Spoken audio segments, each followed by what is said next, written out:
Kronologi kebakaran Taman Selosia Bandungan, sempat terdengar ledakan 3 kali.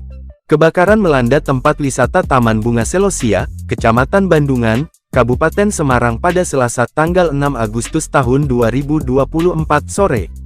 Satu di antara bangunan bagian belakang di tempat tersebut ludes terbakar.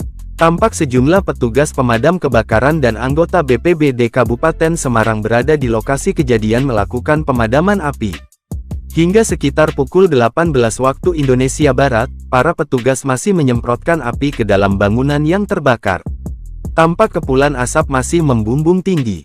Kasih Humas Polres Semarang, AKP Prihandayani mengungkapkan, dugaan awal penyebab kebakaran yakni api yang muncul dari kompor di bangunan tersebut.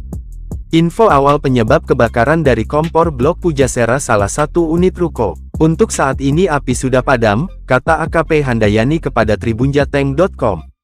Dugaan tersebut dikuatkan oleh keterangan para warga setempat.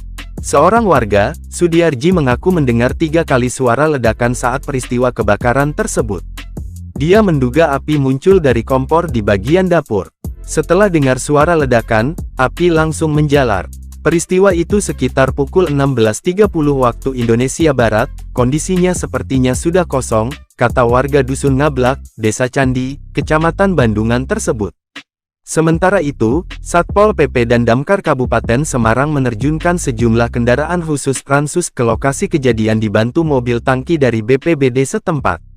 Para petugas pemadam kebakaran juga tampak memasang tangga darurat untuk memadamkan api di bagian atas bangunan tersebut. Kami terjunkan 6 ransus kendaraan khusus damkar, 1 rescue dan 2 mobil tangki dari BPBD, yang terbakar bangunan kafe, kata dia tribunjateng.com. Tidak ada korban dalam peristiwa tersebut.